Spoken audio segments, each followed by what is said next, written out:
पागल नहीं हूँ। तुम लोग मेरी बात पर यकीन क्यों नहीं कर रहे हो? पागल मैं नहीं हूँ, वो शैतान पागल हो चुका है।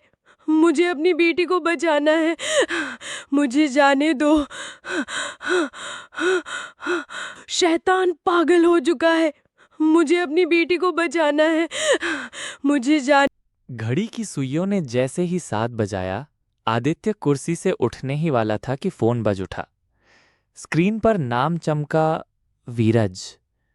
वीरज, उसका बचपन का दोस्त। हाँ बोल, क्या हाल है? बस चल ही रहा है। तू कैसा है? अभी लाइब्रेरी में है क्या? हाँ, और कर भी क्या सकता हूँ। देख भाई, मैं तेरे जैसा ज्यादा पढ़ा लिखा तो हूँ नहीं जो देश भर में काम फैला सकूं। ना ही मेरे पास वो काबिलियत है कि और कोई नौकरी पा सकूं। इसीलिए इस लाइब्रेरी की नौकरी करके दिन काट रहा हूं। तू क्या ट्रेन में है? आवाज आ रही है? हाँ, घर लौट रहा हूँ और अब तो स्टेशन भी आ गया है। अरे यार, इतने सालों बाद मिल रहा है, थोड़ा पहले बता सकता था। अचानक छुट्टी मिली और मैं सीधे घर की ओर भाग आया। किसी को फोन करने का भी वक्त नहीं मिला। स्टेशन बस आने वाला है। तेरी लाइब्रेरी स्टेशन के पास ही है, आएगा क्या? हाँ बिल्कुल, मैं अभी बंद करने ही वाला था कि तेरा फोन आ गया।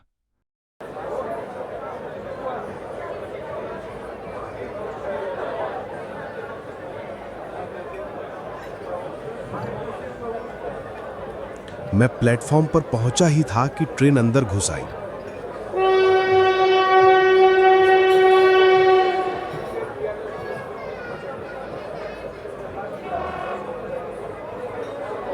भीड़ में वीरज को देखकर मैंने इशारा किया। भीड़ को चीरता हुआ वीरज मेरी ओर आया। चेहरे पर हल्की मुस्कान थी, लेकिन जैसे ही मैंने निशा का नाम लिया, वो मुस्कान गहरी चुप्पी में बदल गई। क्या बात है यार, अकेला आया? निशा नहीं आई? नहीं, सब बताऊंगा, लेकिन यही नहीं। चल बाहर चलते हैं। बिल्कुल। तू घर जाएगा ना? ठीक है, चल पुराने तालाब के किनारे चलें। अब भी जाता हूँ वहाँ। हाँ, लेकिन पहले थोड़ा शहर घूम ले। सालों बाद आया हूँ, कुछ देख तो लूं। हम स्टेशन से बाहर निकले और वीरज के कहने पर पुराने तालाब की ओर चल दिए। ठीक है, चल पुराने तालाब के किनारे चलें। अब भी जाता हूँ वहाँ। हम शहर के पुराने तालाब की ओर निकल पड़े, जहां की नीरवता कई बार गहरी बातें सुन चुकी थी। तालाब की ठंडी हवा में वीरज ने कुछ ऐसा कहना शुरू किया जो किसी आम कहानी जैसा नहीं था।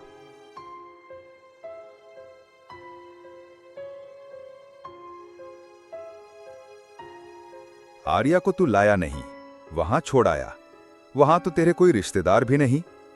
वीरज कुछ देर चुप रहा, फिर गहरी सांस लेकर बोला, तू मेरा बचपन का दोस्त है, तुझसे क्या छुपाऊं। आर्या मेंटल असाइलम में है। क्या? आर्या पागल हो गई? कैसे? क्या? सब बताता हूं। अच्छा हुआ तू मुझे यहां ले आया। भीड़ में ये सब नहीं कह पाता। हमारी शादी घर वालों ने करवाई थी, तू तो जानता है। फिर मैं दूर नौकरी पर गया और उसे साथ ले गया। आर्या बहुत ही शांत, संतोषी और सरल थी, लेकिन उसमें एक अजीब जुनून था, अलौकिकता। रोज कहती, मेरे लिए प्रेत विद्या की किताबें लाओ। मैं पुरानी दुकानों से ढूंढकर लाता था। एक दिन बोली, मैं मृतात्मा को वापस बुलाने की विद्या सीख चुकी हूँ, बस थोड़ा अभ्यास बाकी है। मैंने मना किया, डांटा भी। ये सब हमारे जैसे गृहस्थ लोगों के लिए नहीं, लेकिन वो नहीं मानी। मैंने देखा घर में कुछ बहुत ही पुराने ग्रंथ आ गए थे जो मैंने कभी नहीं दिए, वो खुद लाई थी। एक रात अचानक नींद खुली, देखा आर्या बिस्तर पर नहीं, दरवाजा खुला था। बाहर निकला तो जो देखा उसे शायद कभी ना भूल पाऊं। वहां नींबू के पेड़ की एक टेढ़ी डाली पर एक लंबा काला साया बैठा था। उसकी आंखों से 2 लाल रोशनियां चमक रही थी और आर्या उसके सामने हाथ उठा के खड़ी थी। मैं डर से चिल्लाया, आर्या क्या कर रही हो? अब सब खत्म, प्रेत वशीकरण विफल हो गया। अब वही प्रेत मुझे वश करेगा, अब मैं उसके अधीन हूँ। आर्या की आंखों में भी वही लाल ज्वाला, वो हवा में तैरने लगी।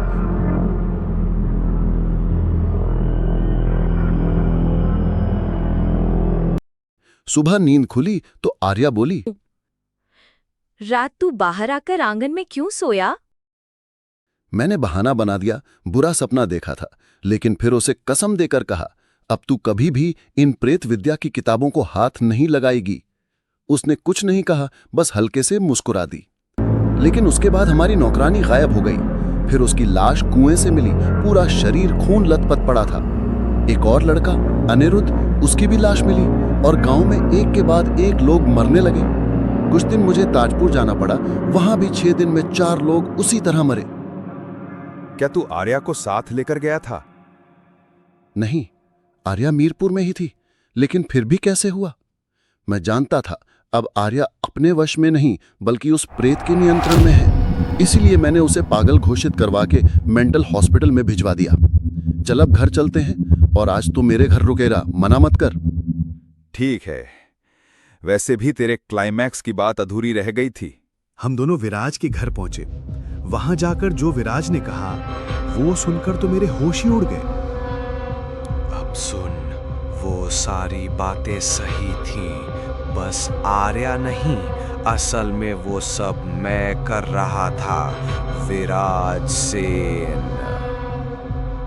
मेरे अंदर प्रेत प्रवेश करता है रोज रात 1 बजे, और वही राक्षसी भूख, खून की भूख मुझसे ये सब करवाता है।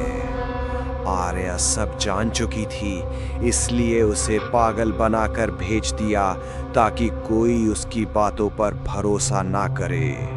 अब तू कहाँ जाएगा? देख घड़ी में कितने बजे हैं। अचानक एक काला साया यहाँ प्रकट होता है, आग जैसी आंखें। मैंने जेब से तांत्रिक पंडित शास्त्री का दिया हुआ रक्षा कवच निकाला और गले में पहन लिया।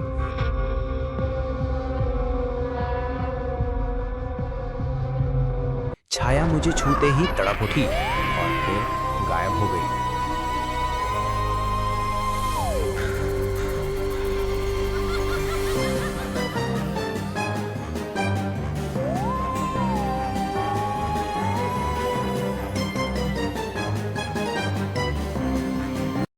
तू सोच रहा था मैं कुछ नहीं जानता। निशा ने मुझे फोन कर सब कुछ बताया था। तू जब स्टेशन बुला रहा था उसी समय मैंने पुलिस को फोन कर सब रिकॉर्ड करवा दिया। तेरे सारे जुर्म पुलिस के सामने लाइव चले। अब चल, तुझे गिरफ्तार किया जाएगा। चल, बहुत दिन से हमें तेरी ही तलाश थी। हम कह रहे इतनी हत्या हो कैसे रही हैं। आज अब तेरे को मैं जेल की हवा खिलाऊं। आर्या, अपने पास की सभी प्रेत विद्या की किताबें जला दो और उसकी राख गंगा में बहा दो, तभी उस प्रेत का अंत होगा। मुझे पकड़ लोगे, लेकिन उसे प्रेत को कैसे पकड़ पाओगे तुम? उसे कोई नहीं पकड़ सकता।